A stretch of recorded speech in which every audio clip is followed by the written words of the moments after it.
Hello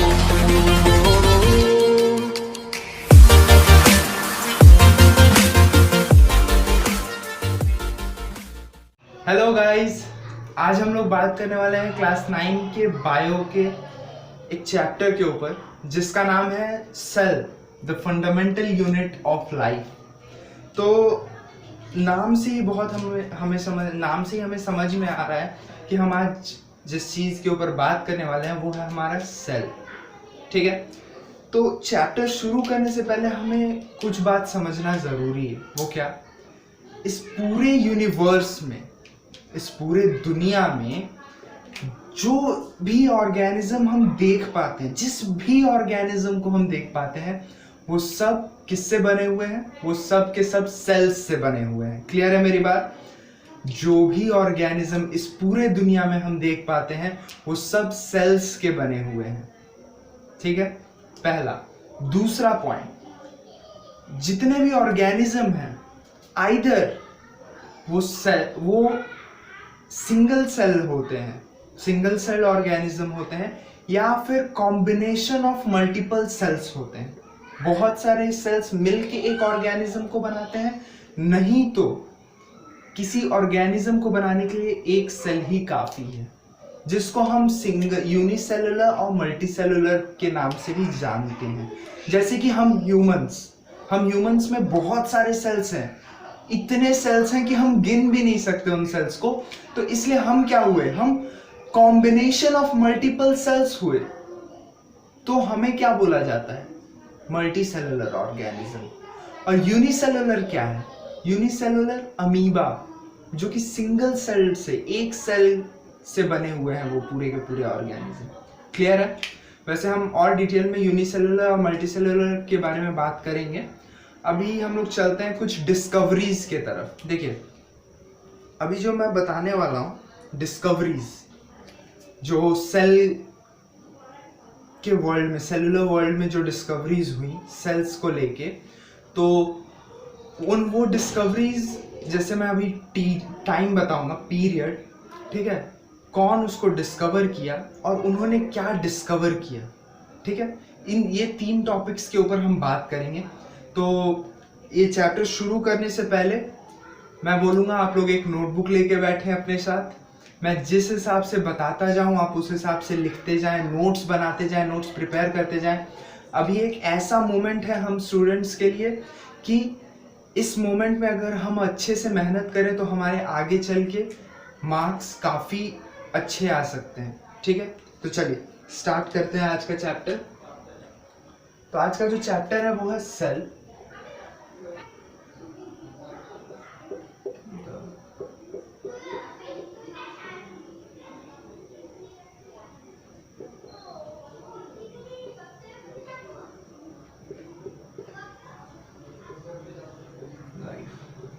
ये हमारा आज का टॉपिक है। क्लियर? तो मैंने पहला पॉइंट क्या बोला? मैंने जो पहला पॉइंट बोला कि दुनिया में जो भी ऑर्गेनिज्म है वो किसके बने हुए होते हैं? सेल्स के बने हुए होते हैं। तो इस पॉइंट को आप नोट डाउन करेंगे।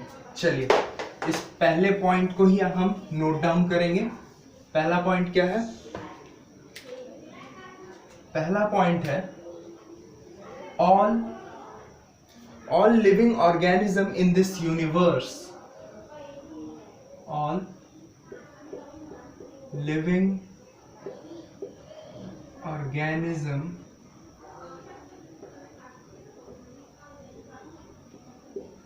in this universe,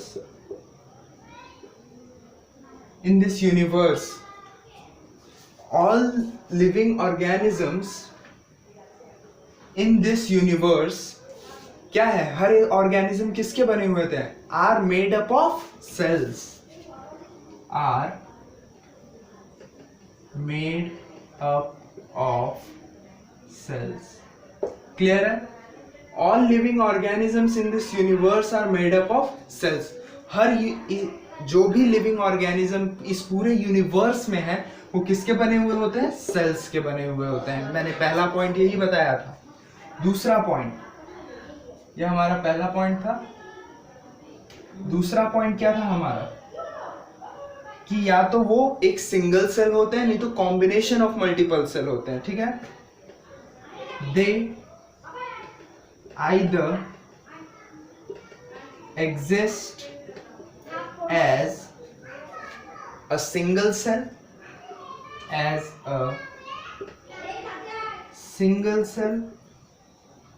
और सिंगल सेल होते हैं, या combination of multiple cell, combination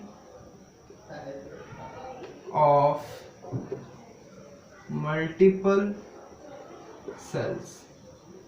clear है मेरी बात? They either exist as a single cell और combination of a multiple cell, ठीक है। चलिए, तो अब हम बात करेंगे डिस्कवरीज के बारे में।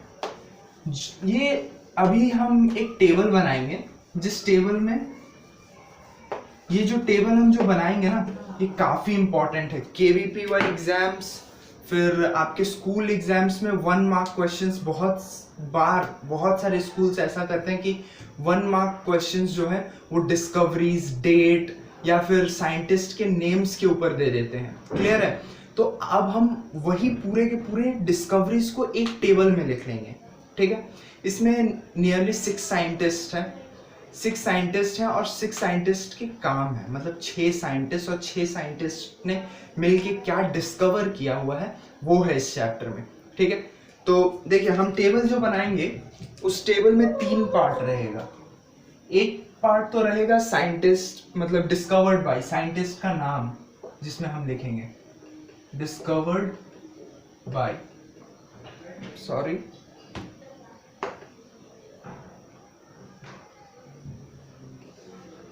कवर्ड बाय, ठीक है, डिस्कवर्ड बाय।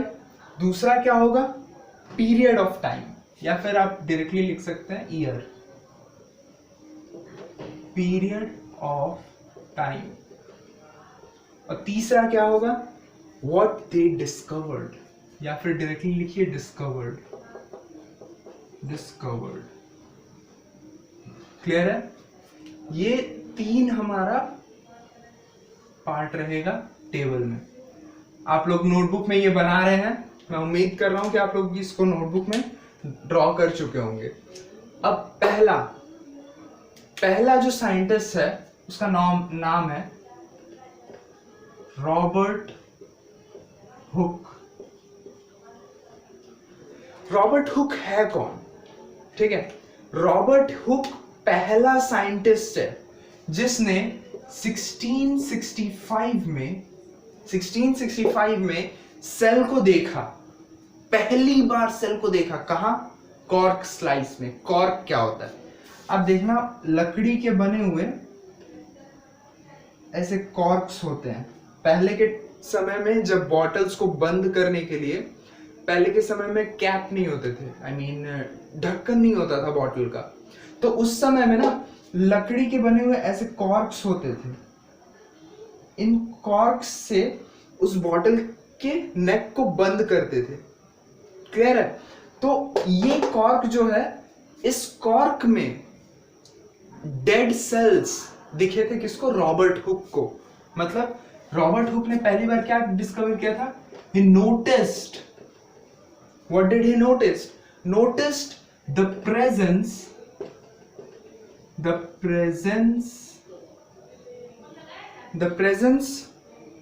of cell। कहां पर? सेल के प्रेजेंस को किसमें उन्होंने देखा था? इन अ कॉर्क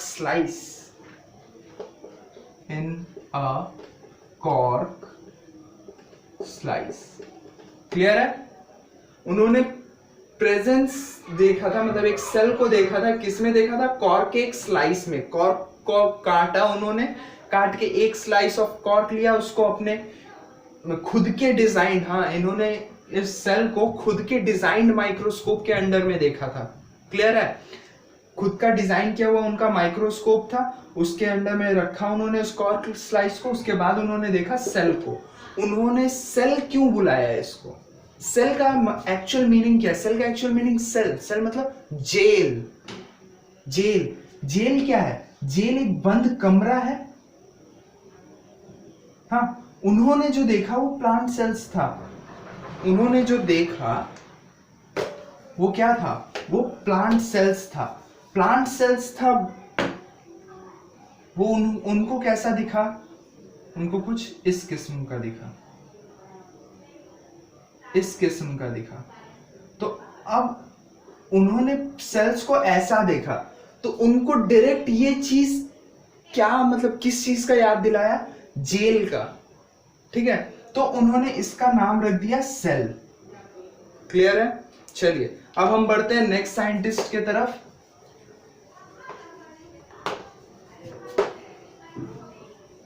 ठीक है, चलिए नेक्स्ट साइंटिस्ट का नाम है ल्यूवेनहुक। ठीक है,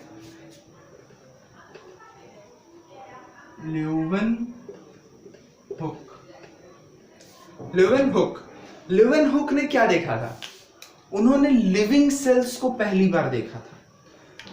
जब रॉबर्ट हुक ने देखा, रॉबर्ट हुक ने क्या जो सेल्स को देखा था, मतलब जो कॉर्क में जिस सेल्स को देखा था रॉबर्ट हुक ने, वो सेल्स डेड थे, वो एक्चुअल में अलाइव सेल्स नहीं थे, लिविंग सेल्स नहीं थे। लेकिन ल्यूवेनहुक ने जब सेल्स को देखा वो लिविंग सेल्स थे। क्लियर है? तो ल्यूवेनहुक ने in year of 1674, in the year of 1674 उन्होंने क्या देखा, presence of living cell, presence of living cell. ये लिविंग सेल उनको कहां से मिला था, इन द पॉन्ड वाटर। कहां? पॉन्ड के वाटर में, पॉन्ड वाटर। क्लियर? ठीक है, अब नेक्स्ट हम लोग बढ़ेंगे किसके तरफ, रॉबर्ट ब्राउन की तरफ। रॉबर्ट हुक और रॉबर्ट ब्राउन ये दोनों अलग हैं। क्लियर है? चलिए अब हम बढ़ते हैं रॉबर्ट ब्राउन की तरफ। रॉबर्ट ब्राउन उन्होंने 1831 में, रॉबर्ट ब्राउन ने क्या देखा था, 1831 में उन्होंने न्यूक्लियस, सेल का जो न्यूक्लियस है वो देखा था। क्लियर?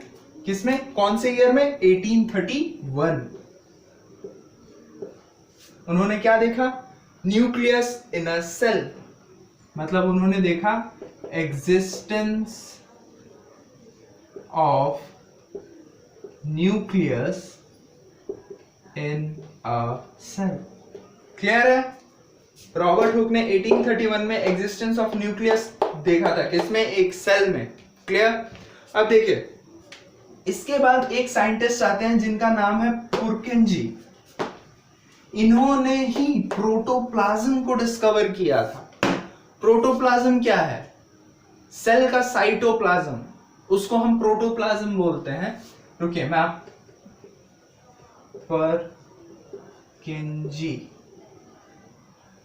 परकिंजी जो साइंटिस्ट थे, हाँ, इन्होंने 1831 में रॉबर्ट ब्राउन उन्होंने न्यूक्लियस डिस्कवर किया। उसके बाद परकिंजी 1839 क्या डिस्कवर करते हैं 1839 में, 1839 में वो टर्म इन्वेंट करते हैं, बोल सकते हैं टर्म, मतलब ये देखिए डायग्राम को क्लियरली देखिएगा, मैं एक ओवरव्यू डायग्राम बना रहा हूं। सेल के बाद के डायग्राम्स के ऊपर हम और अच्छे से डिटेल में बात करेंगे। ये मान लीजिए एक सेल है, सेल में ये न्यूक्लियस होता है। ठीक है, न्यूक्लियस को छोड़ के ये जो बाकी एक पोर्शन है सेल का, इस पोर्शन को हम क्या बोलते हैं, इस पोर्शन को हम साइटोप्लाज्म या फिर प्रोटोप्लाज्म बोलते हैं। इसमें क्या होता है, सेल का जो हर एक सेल का जो कंपोनेंट्स है, मतलब एंडोप्लाज्मिक रेटिकुलम, लाइसोसोम, राइबोसोम, हर कुछ इस एरिया में प्रेजेंट रहता है। क्लियर है?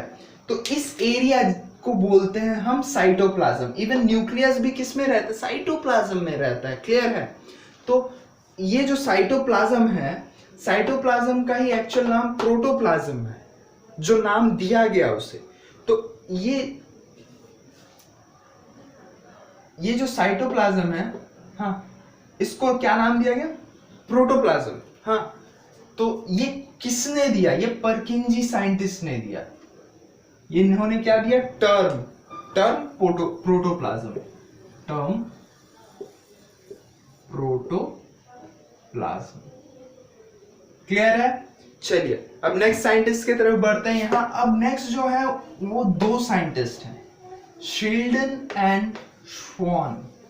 ठीक है, ये दो साइंटिस्ट ने क्या किया? इन्होंने सेल थ्योरी प्रेजेंट कर दी।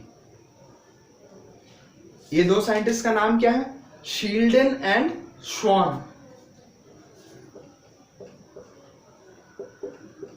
शील्डन एंड श्वान। ठीक है, शील्डन एंड श्वान ने किस ईयर में? 1938 और 1939।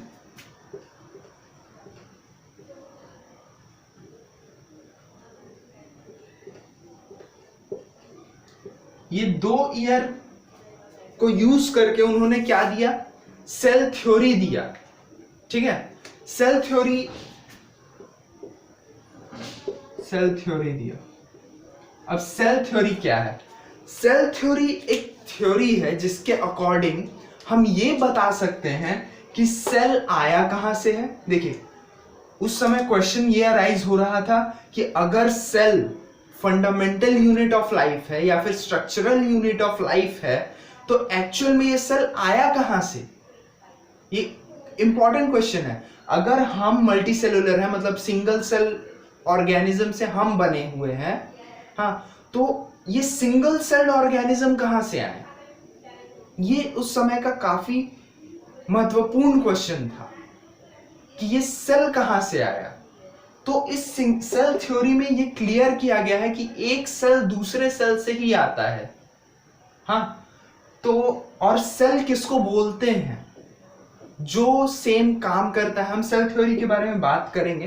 तो सेल थ्योरी किसने दिया? शील्डन एंड श्वान ने। ठीक है, इसके बाद नेक्स्ट अब हम बात करने वाले हैं किस साइंटिस्ट के बारे में? विर्चो। विर्चो कौन से ईयर का साइंटिस्ट, मतलब उनकी डिस्कवरी कौन से ईयर की है? विर्चो की डिस्कवरी 1855 की है। 1855। क्लियर है? 1855 में क्या हुआ? उन्होंने ये स्टेट किया, सजेस्ट किया, एक्चुअल में उन्होंने सजेस्ट किया कि जितने भी सेल हैं वो ऑलरेडी नेचर में एग्जिस्ट करते थे पहले से। मतलब हमारे वर्ल्ड में जितने भी सेल हैं वो पहले से ही इस नेचर में एग्जिस्ट करते थे। ठीक है, सजेस्टेड, उन्होंने क्या सजेस्ट किया? Suggested that all cells comes from cell, जो कि सेल थ्योरी में भी था। Suggested that all cells come from cells, ठीक है, that already exist in nature, that already exist in nature. मतलब उन्होंने सजेस्ट किया कि जितने सेल हैं वो ऑलरेडी नेचर में एग्जिस्ट करते हैं और उन्हीं से फिर हम आए हैं, हम इवॉल्व हुए हैं। ठीक है, चलिए अब हम आगे बात करने वाले हैं सेल थ्योरी के बारे में। क्लियर है? ये एक टेबल आप सबने ड्रॉ कर लिया होगा, मैं उम्मीद कर रहा हूं आप सबने ये टेबल को ड्रॉ कर लिया होगा अच्छे से। अब हम आगे बढ़ेंगे। अब आगे हम किसके बारे में बात करने वाले हैं? Cell theory. Cell theory. Cell theory actual में क्या है? क्लियर?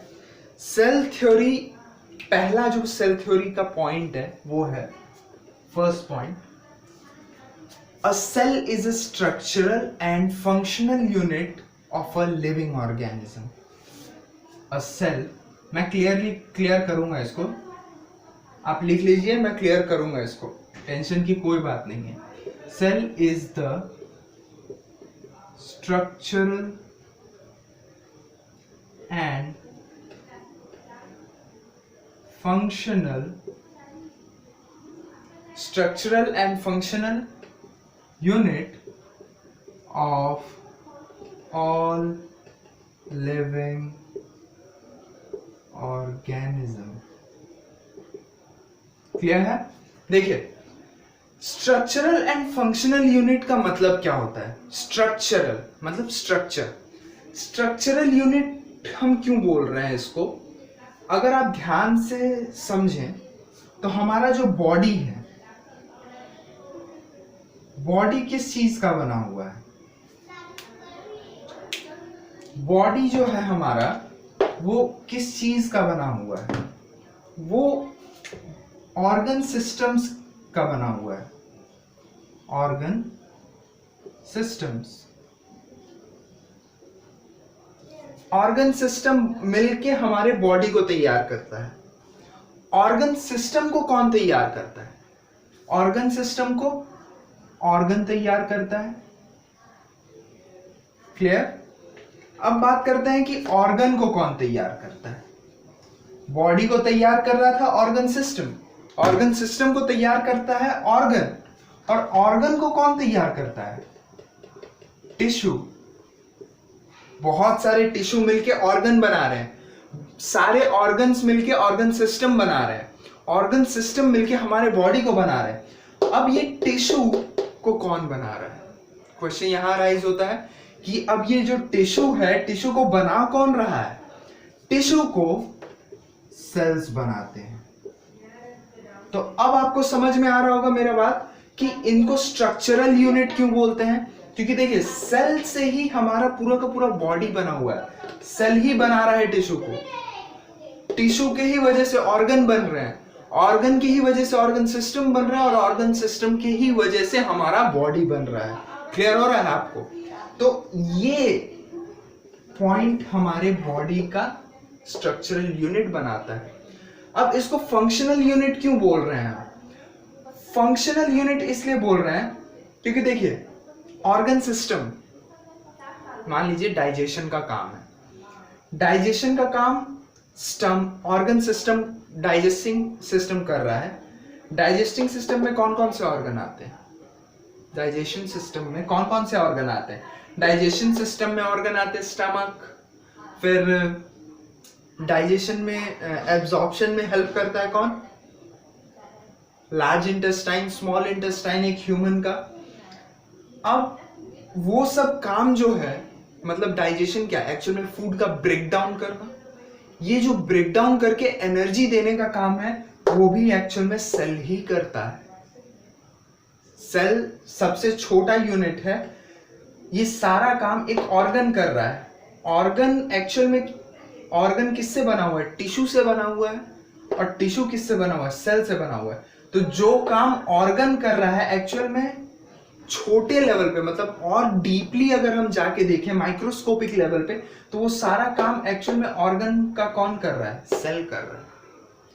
हमारे बॉडी के लेवल से अगर हम उसको देख रहे हैं नॉर्मली कि हाँ कौन काम कर रहा है हमारे बॉडी लेवल में, ये सारा खाना डाइजेस्ट करने का काम, तो वो ऑर्गन हमें दिखेगा। लेकिन हम और अब माइक्रोस्कोपिक लेवल से देखते हैं उसको, तो वो खाना डाइजेशन करने का काम कौन हमें दिखेगा? सेल्स दिखेगा। जैसे इसको आप एक ऑफिस लेवल पे समझो। एक एग्जांपल आपको देते हैं, उस एग्जांपल से आप और ज्यादा क्लियरली इस बात को समझ पाओगे। देखो, मैं इस पॉइंट को मिटा रहा हूं। एक बॉस है, बॉस क्या करता है? ऑर्डर किसको देता है? मैनेजर को।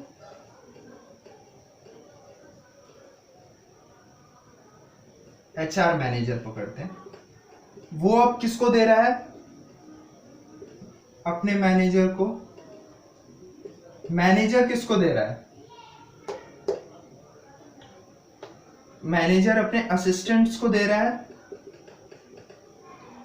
और असिस्टेंट किसको देते हैं? वर्कर्स को, एम्प्लॉयज को। तो ये जो काम हो रहा है, काम एक्चुअल में तो बॉस नहीं कर रहा है, काम एक्चुअल में एम्प्लॉयज कर रहे हैं। तो फंक्शनल यूनिट, काम को फंक्शन पकड़ते हैं, तो इस सीरीज का फंक्शनल यूनिट कौन हुआ? एम्प्लॉयज। एम्प्लॉयज इनका फंक्शनल यूनिट हुआ। वैसे ही अगर हम बॉस को बॉडी ले लेते हैं, ये हमारा बॉडी है। एचआर मैनेजर को हम ऑर्गन सिस्टम ले लेते हैं, मैनेजर को ऑर्गन ले लेते हैं, असिस्टेंट को टिश्यू ले लेते हैं और एम्प्लॉय को सेल ले लेते हैं। तो अब आप समझ पा रहे होंगे कि बॉडी ऑर्गन सिस्टम को क्या किया, उनको ऑर्डर पास किया। ऑर्गन सिस्टम ऑर्गन को, ऑर्गन टिश्यू को, टिश्यू सेल को। तो इस हिसाब से आपको अब समझ में आ रहा होगा कि सेल क्या है? Functional unit. मेन काम कौन कर रहा है? सेल कर रहा है। क्लियर है? चलिए, होप आपको ये पॉइंट क्लियर हुआ होगा कि स्ट्रक्चरल और फंक्शनल यूनिट सेल को क्यों बोलते हैं। चलिए, अब आगे हम बात करने वाले हैं किसके बारे में? Second point of cell theory. वो क्या है? All living organisms are made up of cells. ठीक है, ये पॉइंट आपको समझ में ही आ रहा होगा, इसको और ज्यादा क्लियर करने की जरूरत नहीं है मुझे। All the living organism, all the living organism are made up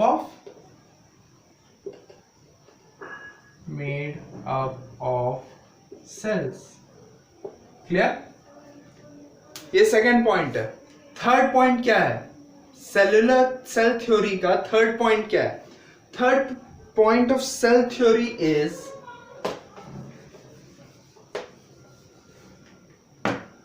cells are formed from pre-existing cells.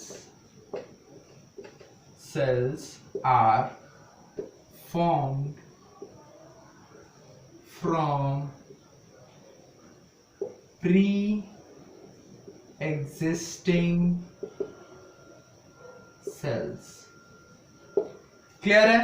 जो भी सेल है वो फॉर्म होते हैं प्री एग्जिस्टिंग सेल्स के कारण। हाँ, पहले से जो सेल मौजूद होते हैं उन्हीं के कारण नए सेल्स बनते हैं। क्लियर? ये थर्ड पॉइंट है सेल थ्योरी का। तो फर्स्ट पॉइंट क्या था कि सेल फंक्शनल और स्ट्रक्चरल यूनिट होता है किसी भी लिविंग ऑर्गेनिज्म का। सेकेंड पॉइंट क्या था? सेल, जो भी ऑर्गेनिज्म, लिविंग ऑर्गेनिज्म है इस पूरे वर्ल्ड यूनिवर्स में, वो सेल्स के बने हुए होते हैं। थर्ड पॉइंट क्या था? cells are formed from pre-existing cells. Clear? चलिए, अब आगे बढ़ते हैं।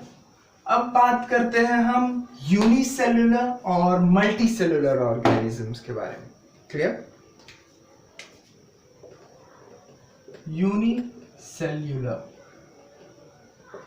यूनिसेल्युलर ऑर्गेनिज्म क्या है? जो भी ऑर्गेनिज्म, दुनिया का जो भी ऑर्गेनिज्म एक सेल का बना हुआ हो, जिसमें सिर्फ एक सेल हो, उसके पूरे बॉडी में ना सिर्फ एक ही सेल हो, उसको हम क्या बोलते हैं? Unicellular organism. मतलब मैं क्या बोलना चाह रहा हूं? The organism that consist of a single cell, such as, क्या हो सकता है? थोड़ा सा दिमाग दौड़ाओ, मैंने अभी थोड़ी देर पहले बोला था, सच एज अमीबा। अमीबा सबसे इजी एग्जाम्पल है यूनिसेलुलर ऑर्गेनिज्म का, हमेशा दिमाग में रहना चाहिए। अगर कभी भी यूनिसेलुलर ऑर्गेनिज्म का नाम आया, तुरंत अमीबा का एग्जाम्पल, मतलब अमीबा एज एग्जाम्पल रेडी रहना चाहिए। Clear? The organism that consist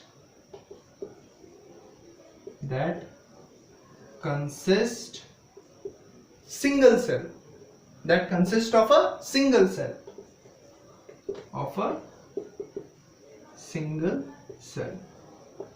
example क्या है? Amoeba.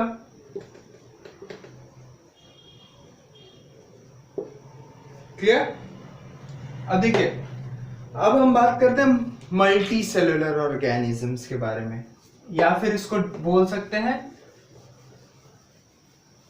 Combination of single sales. ठीक है, multi cellular organism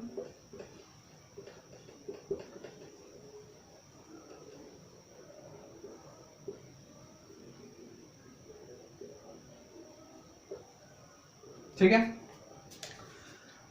multi cellular organism किसको बोलेंगे? The organism which consist various cells that perform different function. Clear है? देखो आप, जो सेल हमारे बॉडी में है और जो सेल प्लांट बॉडी में है, क्या वो दोनों सेम है? बहुत हद तक सेम है, मगर वो प्लांट बॉडी में कुछ और काम करता है और हमारे लिए कुछ और काम करता है। क्लियर? देखिए, multi cellular organism, the organism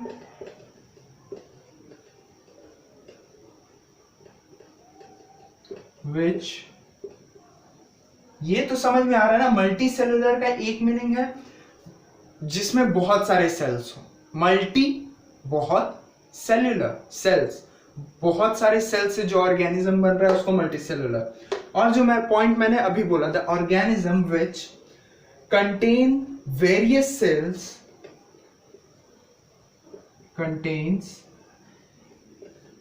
various cells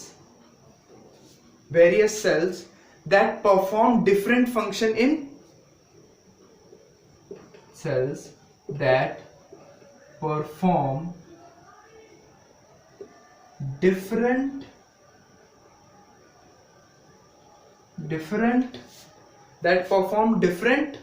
function in the organism।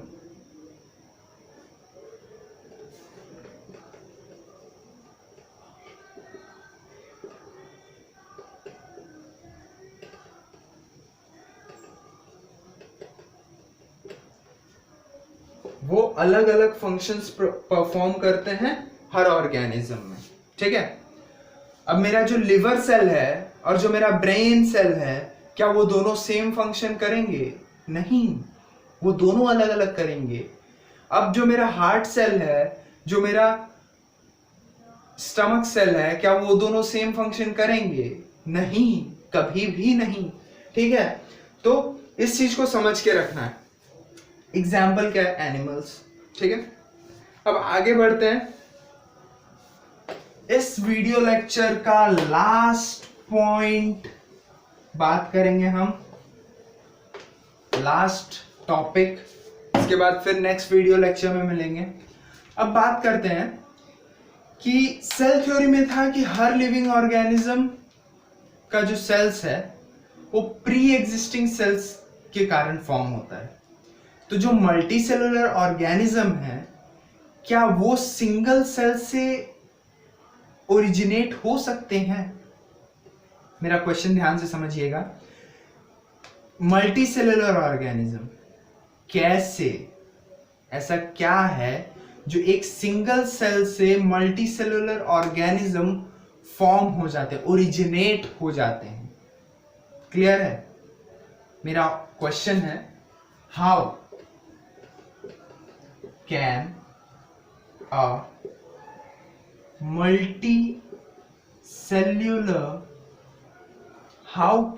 multicellular organism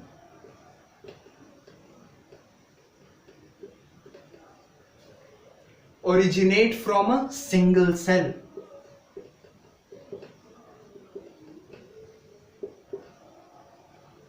From a single cell। हमारे सेल थ्योरी में तो यही दिया हुआ है ना कि जो भी सेल हैं वो किससे ओरिजिनेट होते हैं? प्री एग्जिस्टिंग सेल्स से फॉर्म होते हैं। तो जो मल्टी सेलुलर ऑर्गेनिज्म है वो किस तरीके से सिंगल सेल से फॉर्म होते हैं? क्लियर? देखिए, जो सेल होते हैं ना, उनके पास एक कैपेबिलिटी होता है खुद को डिवाइड करना। वो अपने ही जैसे और बना सकते हैं खुद को डिवाइड कर करके। हाँ, तो उस कैपेबिलिटी का यूज करके ही एक सिंगल सेल क्या करता है, खुद को डिवाइड कर पाता है मल्टी सेलुलर में। मान लीजिए ये एक सिंगल सेल है, इसने खुद को डिवाइड किया, ऐसे करके एक डिवाइड होता है, डिवाइड होके इसने दो सेल को फॉर्म किया, फिर ये दो सेल और दो सेल को फॉर्म करते हैं, और ऐसे करके बहुत सारे सेल्स बन जाते हैं। और यही एक सिंगल सेल ओरिजिनेशन मतलब यही एक सिंगल सेल फॉर्म करता है एक मल्टी सेलुलर एनिमल को या मल्टी सेलुलर प्लांट को। क्लियर है? हाँ, तो इसका एग्जैक्ट आंसर हम क्या लिखेंगे? मैं बोल रहा हूं, मैं डिक्टेट करता हूं, आप लिख लें। हाँ, जो क्वेश्चन था मेरा वो क्या था? How can a multi cellular organism originate from a single cell? ये इवन बहुत सारे कॉम्पिटिटिव एग्जाम्स में पूछा जाता है, स्कॉलरशिप एग्जाम्स में पूछा गया हुआ क्वेश्चन है, तो इसको आप एक बार लिख लें। A cell has the capability to divide itself into cells of its own type। मतलब मेरा लिवर सेल को ही जन्म दे सकता है, वो अपने आप को डिवाइड करके दो लिवर सेल ही बना सकता है, वो ब्रेन सेल नहीं बना देगा। क्लियर? तो a cell has the capability to divide itself into cells of its own type, therefore more cells can originate from an already existing cells। Clear? एक ऑलरेडी एग्जिस्ट करते हुए सेल्स से और भी ज्यादा सेल्स बनाए जा सकते हैं। मैं उम्मीद करता हूं कि आपको आज का लेक्चर समझ में आया होगा। हम नेक्स्ट लेक्चर में फिर मिलेंगे, हम उसमें बात करेंगे शेप ऑफ द सेल्स के बारे में।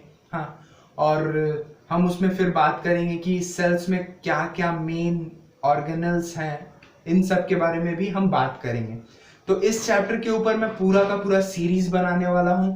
आप लोग बने रहिए हमारे चैनल के साथ, लाइक करिए वीडियो को, सब्सक्राइब कर दीजिएगा चैनल को, बेल आइकन प्रेस कर दीजिएगा, जिससे इस सीरीज के और जब वीडियोस मैं अपलोड करूं तो आपको ज़रूर मिल जाए। और अगर कोई भी डाउट हो, किसी भी किस्म के डाउट के लिए आप मुझे DM कर सकते हैं। मेरा इंस्टाग्राम ID डिस्क्रिप्शन बॉक्स में है, और आप DM अगर ना करना चाहें, आप मुझे कमेंट में भी बता सकते हैं अगर आपका कोई डाउट हो या आपको किसी टॉपिक के ऊपर वीडियो चाहिए हो।